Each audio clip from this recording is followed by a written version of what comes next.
CEO SJDC Enterprises Inc. nke dị na Durham, North Carolina. Ezigbo nwa Nze Ezike Okeke Anọfulude nke Uhu-Ori Village n'Ukwo, Nnewi South Local Government, Anambra State na Nigeria. Ngina Oliakụ Mrs. Joy nke Ndirim Ekeleme Okeke, Ọchịọra nwanyị ọma, Ajalugo nwanyị, agwala ka ibi ya, nwanyị eji amatụ, ezi nwa Chief Ekeleme Okpom nke Ụmụkabịa Ọhụhụ Ụmụahịa nke dị n'Abia Steeti na Nigeria. Ezinne mụlụ Stephanie Osi Obele, Cynthia na Buki obele nwa Osi na nke Ndirim. Ndị ọmọ na-enwe aṅụli na unu kụwa chọọ na Nigeria maka na aṅụli amakanụ.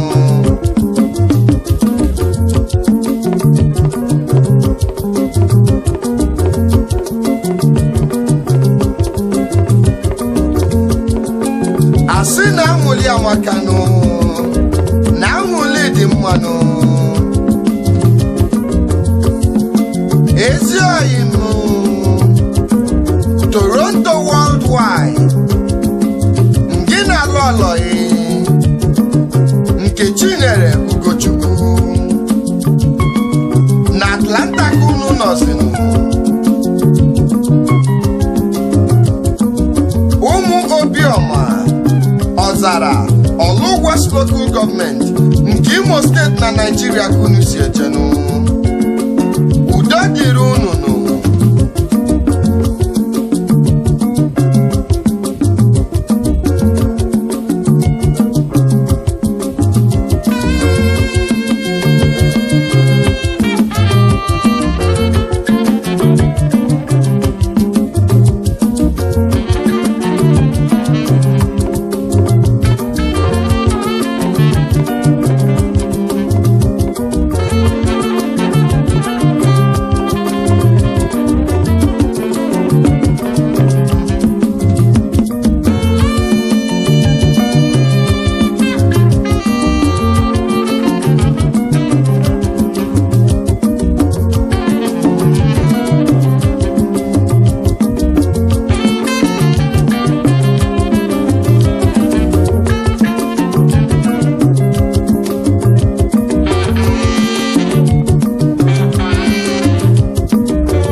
Mrs. Val Azogini Ugebu Mwagwala Ajulu Ekenekwa Peter Mwazogini Onyoma Biko Biakenenu Ezio Imunu Mwane Domo Onyoma Biakenenu Mwane Fulu Mwane Nanya Bilinu Ono Gadili Imwanu Asinu wachola angule na angule kani cholo no maka na angule na-eweta ogologo ndụ na angule ya maka no ọbụla afanụ angule ka ezi oyimu omenazu ọkagbue ezi mwasi onichechenu ajulu ekenekwa anwuli amakanu oyo Victor Ugenyi ngini oliakwe Mrs. Comfort Obi Nwanne Ugenyi n'Ụmụagụ Village Ụmụahịa Abia State Nigeria kunu si ejenu ndị ọma birikwanụ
Wanyi binenu ya onye kuni obebelu chukunu ko wepuli ya wepụla anya ọnwụnwanụ onye anyị ogologo ndụ onye bụ n'ibe ya maka anyị n'ọdịrọ mmanụ onye bụ n'ibia maka anyị ma nke asịkwana ka iwere ọya tụzie mmadụ ibe ya maka na onye ozi ife bụ nke ya oji ọ bụ igbusie mmadụ ị ga-ekpokọlụzi ife o nwere ka ị ga-azasị n'ọka ome maka na igburu mmadụ ifuru na ọ bụ njọ chukwu na gị nwụwanụ chukwu na gị bụ ọkasị akasị na-eke na-ezafuru ukwe nọ ya ọkwa nwanne ka ọ na-azọnụ achọzili ka egwe nna chukwu na gị bụ ọkasị akasị nọ na gị kelụ mmadụ niile onye bụ n'ibe ya chukwu ọkasị akasị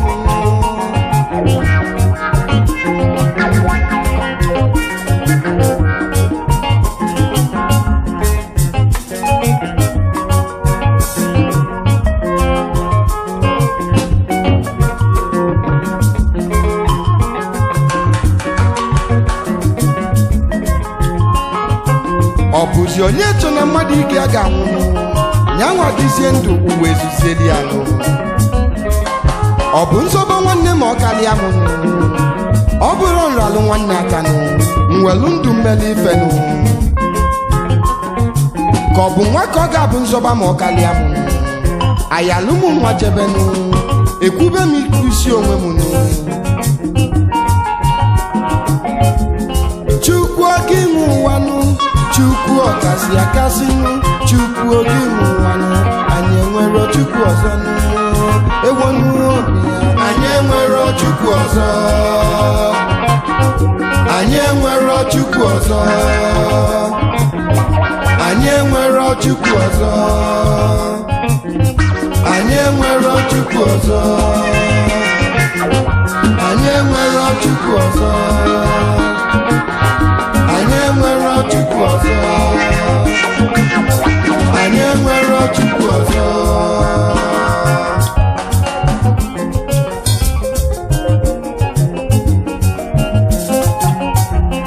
ọ bụ onye ga-ebuzi ụlọ n'elu ụwa chukwu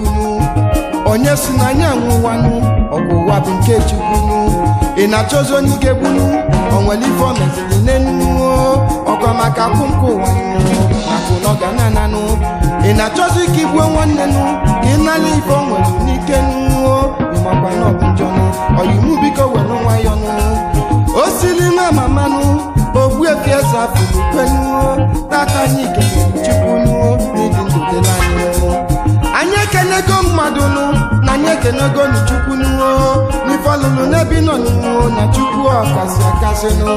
anyị ma na ọbịa nwụwanụ n'ife okwulu na ya ga-emenụ chukwu gosiri anyị ife odigburu chukwu anyị ekene chukwu ọkasị akasị kenelu m Emeka nwụkwanụ onye ọma n'ụwa na n'ife ọlụlụ n'ebe nna m n'obukanụ na n'oliakụ ya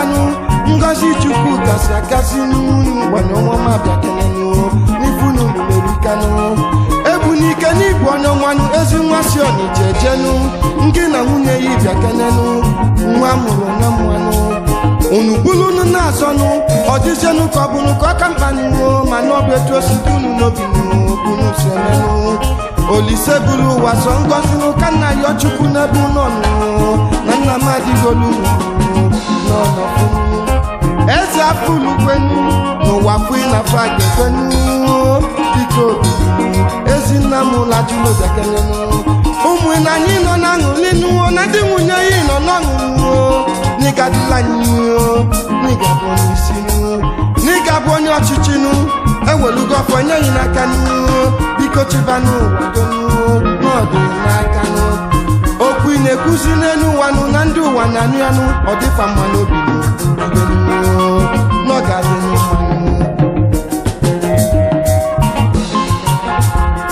chukwu oge ịmụ nwanụ chukwu na gị bụ ọkasị akasị chukwu oge kelụ mmadụ anyị enwere chukwu ọzọ nwanne m ego anyị enwere chukwu ọzọ Chukwu ọzọ anyị enwero Chukwu ọzọ anyị enwero Chukwu ọzọ anyị enwero Chukwu ọzọ anyị enwero Chukwu ọzọ anyị enwero Chukwu ọzọ anyị enwero Chukwu ọzọ anyị enwero Chukwu ọzọ anyị enwero Chukwu ọzọ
Austin, Texas, nke America.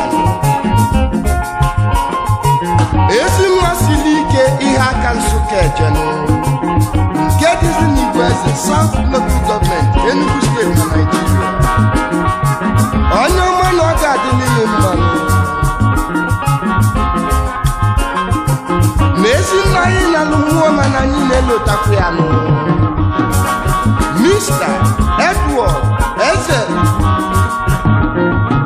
na nke izibụzi katkist izizi enwere na Nkanu Kokam na River Valley Enugu na nke bụ nwa amaala kedu ike ihe aka Igweze Local Government nke izizi jela akwụkwọ na nke budekwala ifiche ụka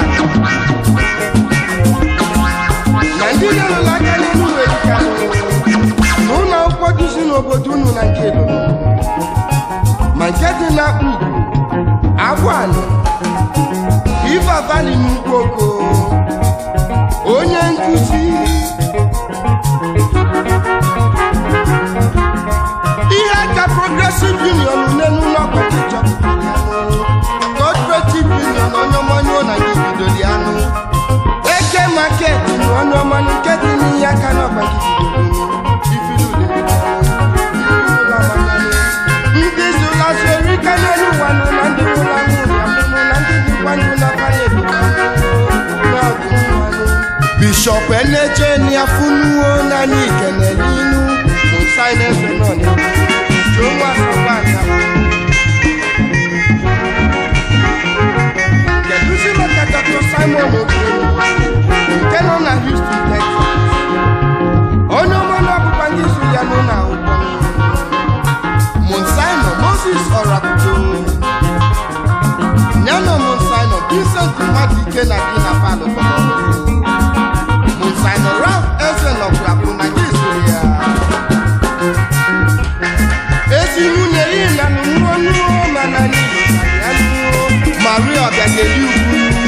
onye ọma dike obi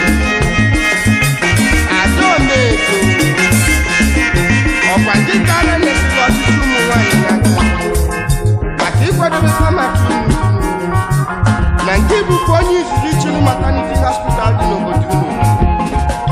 Maria Ọbịageli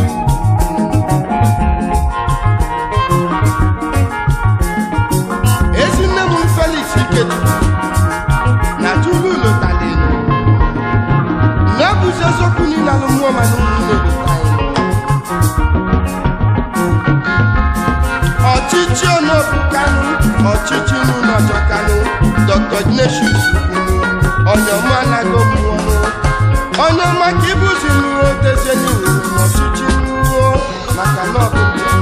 ma na-ewuzi na akwụkwọ ide asịrị ka a na-agụ na universities na Nigeria nọ na Eastern Washington University ije na akwụkwọ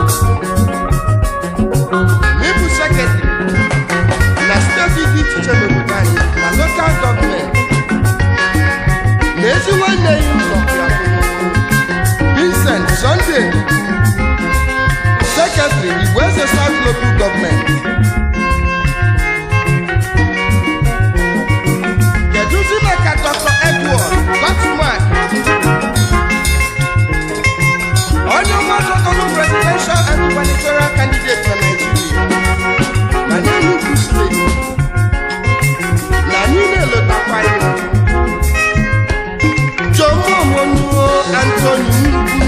osisi kwalụ nkwakọ anya ọdịda n'oge teni nọsi n'ọya nụ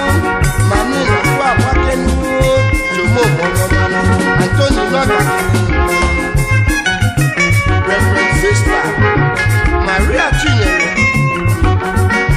onye ọma niile na-ekele n'isi na niile Gabriel Chinonye onye ọma nọsicha n'ugwu n'ife niile na-esita n'olulu nne ya ka ọ dị na moto nụ maọbụ ife ndị ọzọ nụ na anyị nwetara ya nụ daalụ mbọ na ife narị ebuka nụ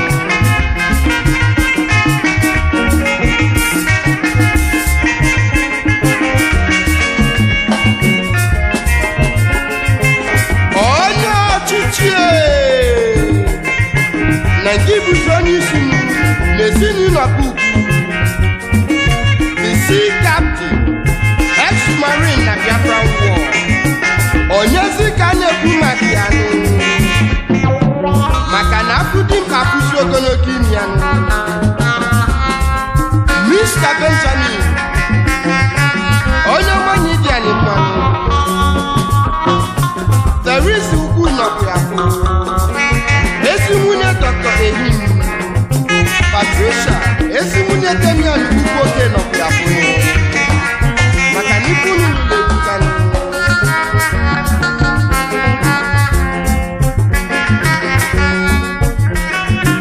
ezi oyi mụ bịabanụ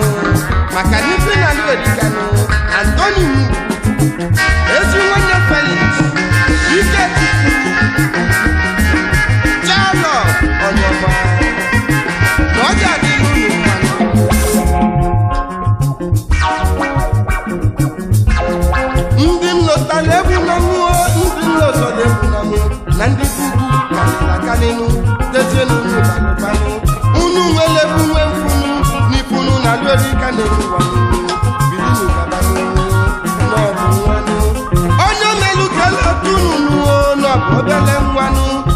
Ikechukwu bịakenenu Felix Chalọbụ intanụ obele nwanị dị mụ mmanụ ezi oyi mụ bịakenenu ezi nwanne Jomo onye nwanụ Anthony Mukwunu osisi kwanụ nkwatụrụ anya ọdịdanụ na n'ọbụkwunu Chalọbụ onye nwanụ ndị ọma n'ọga adịlụ mma Chief Anthony ndị ọma n'ọga adịlụ mma Ngwasi onye ọma n'oge bụzori isi ndị Chileti na liki ha ka Igboeze ndị ọma n'ọga adịlụ mma Mr. Edward Ezugwu na alụmụ ndị ọma n'ọga adịlụ mma mana anyị amela ozozi na ya lụrụ post office ndị ọma n'ọga na ụlọ ọgwụ isi dị n'obodo anyị na ya bidokwa gọọmenti bilion dịzi n'ihe aka ndị ọma n'ọga adịlụ mma ọma onye ọma nabanụ anyị lọtara n'ifilu na-eriganụ ndị ọma na ọ ga-adịlụ unu mma egwu a bụ egwu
makwa n'enu wee bukasịnụ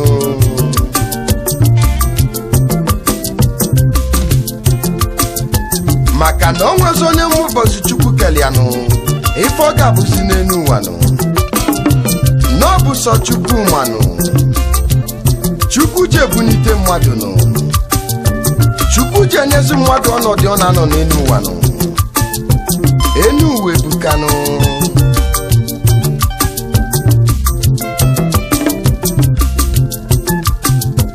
Ogbuefi Azuka Augustine Ngodi Akụkalịa n'Ụmụda Ike na Atani CEO Jasta Group Inc. Nibuzi Estate Developer Builder Commercial and Residential Homes Nina Lukwazi Custom Homes Huge Man Gunges onye ọma na ife na-alụ n'enu uwe bukanu n'ụwa niile nwale ya malụnụ Principal Partner Avet Feeds and Poultry Products Enugu State na Nigeria and one of the founding fathers and first Vice President Igbo Union Atlanta Gyrate Master Okwangi Bidolianunu Chifo, raise to power infinity. My Chifo, you are highly carried. Onyoman Nangibu first president of Waru United Atlanta. Na founder, na first president Ogwaru United National, Ezinna Uche, Amaka, Chichi na AJ Nnanyelugo. Nibu Kwazi board member, Henry County Council for Quality and Growth. Asini Fekulifa Kudebiano. Nasina behind a successful man, there must be a woman. Nnochie na Julu ekene kwa o. Newu natakwa mani wene ekene no.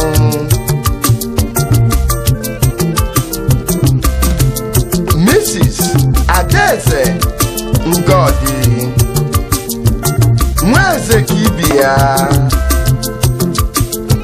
Ezinwu Uzoka Numweji Akanatani Ebe no Silisizinu Director, Rex Child Care and Early Learning Center,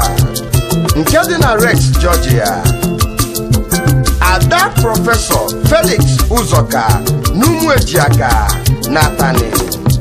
Ezinwa Onedibia. Nojiba Nokwapunu, Ojiba Nkizi Natani. Okudili Uzoka. Ninos in the House of Reps na Nigeria no.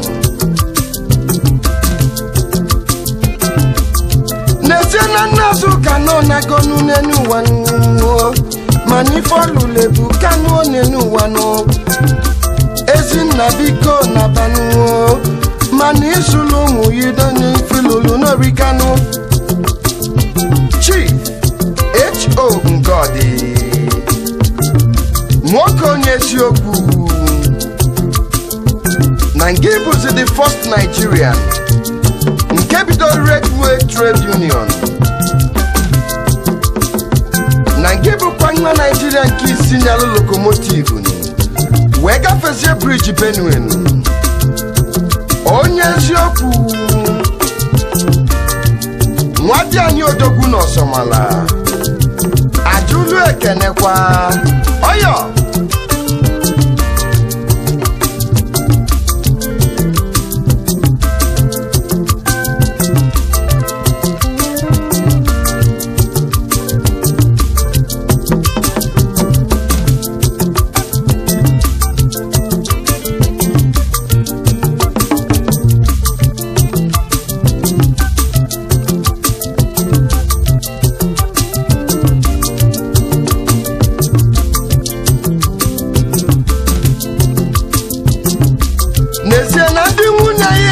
Afunu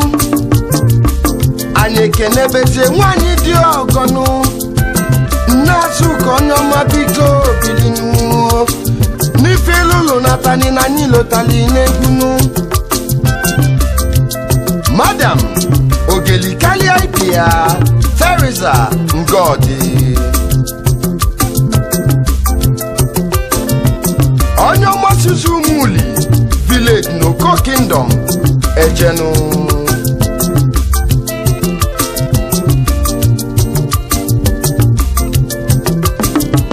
Ada Ogwanyashi Iko Enebeli Manako Igwo Puta no Kanala Nibukwasi Mother Christ Holy Church Atani Na good financial member Johnny Hotel Onyoma Okwunu gbasijile amala na aka na egwu kwusinu Nnazu ka na anyị kenekwalinu Ise di nwanyị ọma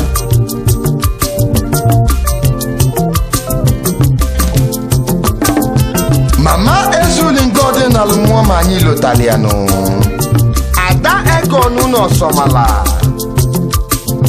Ezinne mutalu injinia Ifeanyi Ngodi Akwunnia na Atani Nyanya Professor Patrick Obi Ngodi Akwunne na Madam Regina Ngodi Sokwabilinu Munya Kudu na Bagana Nwanyi bu Obi nwata kwọchọ solo garanya lie ninu Emeka ngọdị biko bịa kenenu na Nigeria ka ịnọsinu manifi na lu erikanu ụwa niile masị ya manụ Avefit onye ọmanụ CEO Avefit and Poultry Products Enugu State na Nigeria no mana izuzili ụwa niile no maka na nke onye na-alụ ka eji mmalụ ya no nwanne malụ nwanne ya no n'enu ụwa no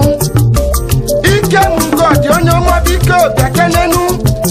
abụ nwanne onye ọma n'idi m ụsọ no ike m nwa ngọdị m ezi nwanne m biko bịa kenenu ezi nwanne Azụka ike m na-asịkwa nwanne nwalụ nwanne ya no n'ebukwa principal partner Avefit and Poultry Products Enugu State na Nigeria asị na nwanne dị na mba no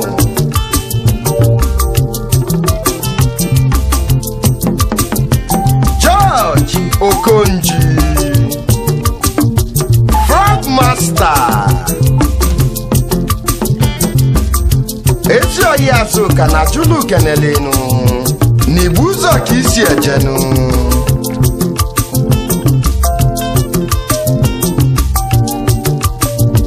Chief Executive Officer Paramount Financial Inc. n'ebe a ka ị na-alụzinu Loan Officer asị na ịchọba igu nọ na asị na o siri ike biko jekwulu George na ọ ga-aganụ maka na ife ọ na-alụ udoli anyanụ onye ọma na-enwe aṅụle your frogs are taken care of.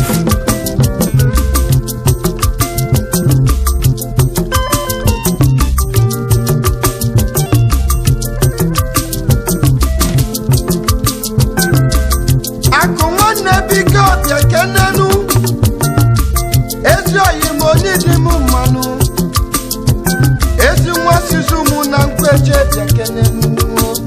onye ọma n'udezie n'idi adụsọnụ Barrister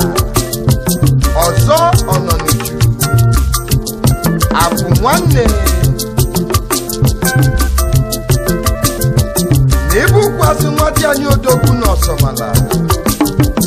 onye ọma n'idi adụsọnụ unu makwa na ife mmadụ na-alụ ka ọ masị anyị anụ na ndị ji anya elizi n'ụwa niile ọkwa mmadụ mere eji wee bute ya na mba niile Prọfesọ Obi Ngọdị n'ọbụzi nke perfect n'iji agbalịzi ịsụ asụ a na-esezi ese o wee lụzie mba niile dị n'ụwa n'onwezila onye dị mkpadonu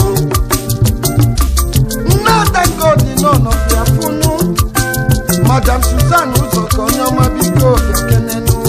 ezi ogeli bụ nọnụ onye ọma n'idi anyị mmanụ na gị bụzi nne m ụlọ adanụ ezi nwunye Azụka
ụwa ọdịzi one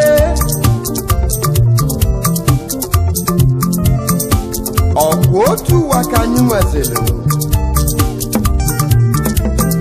na enu ụwa dị ọzọ ịbụ ọnụ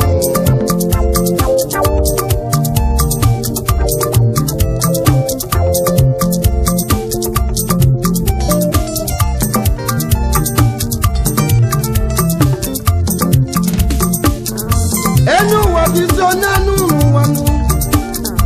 ụwa anyị bizi n'ọdị onye ụwa dị onye ụwa ọkụ otu ụwa ka anyị nweziri n'enu maka na enu ụwa dị ọzọ ịbụ ọnụ na otu ụwa ka anyị nweziri na ọ bụkwazị afa mmadụ ezi oyi bụ Dr. Emmanuel Oduwa Awesome Technology Corporation n'ịnọzi na Amerịka niile na mba dịkwa n'ụwa niile n'isi ebe ọbụla onye ọmasịsị ama aba obodo Abia steeti Nigeria Emmanuel Oduwa Ezioyo onye ọma na ije m mmanụ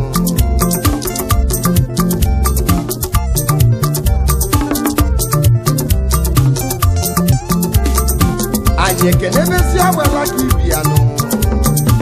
asa mma nwanyị ọma nwunye ime otu ụwa Dr. Mrs. Christiana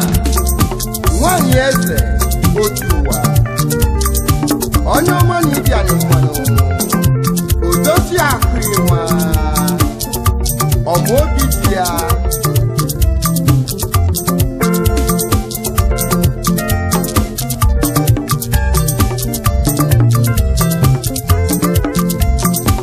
ụwa dị one otu ụwa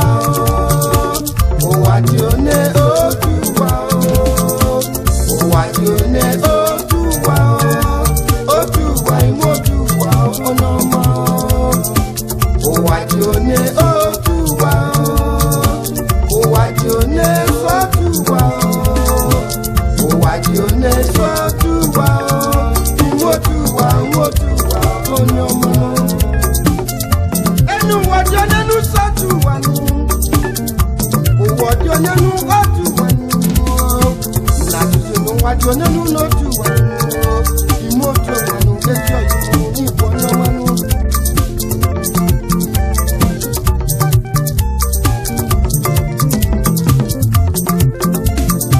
n'ife onye na-alụzi kaji mali anụ ọsọ teknọlọji si nwa nwotu ụwa onye ọma n'ife na-alụzi onye n'ụwa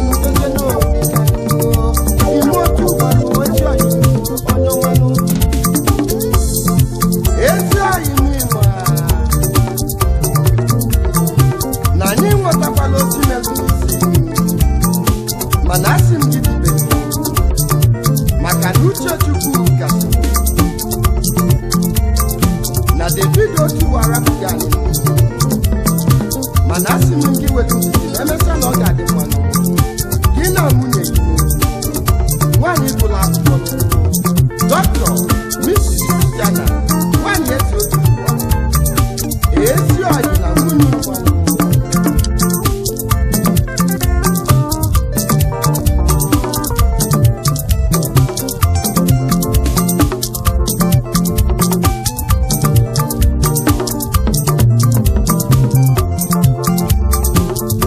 David otu ụwa n'ịnabanụ ịnabasị n'ịrasịla chima iwe nabanye n'ụwanụ ọ bụ ife unu kpala ọbụzikunu sikuzinu oyimunu David ananụ nọ nagonu Dr. Samson onye ọma biko odidenu Dr. Samson otu ụwa na onye ọma biko odidenu na Houston ka ị nọzi wenuzi ozi na David anabanụ dipenu na-emesịa na ọga dị mmanụ Mr. Israel otu ụwa na gị na David nọzi na Chicago mana David nabatịrị ọ rapụzie nwunye ya na ụmụ nabanụ na anyị si na emesịa na ọ ga-adị mmanụ.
Aha.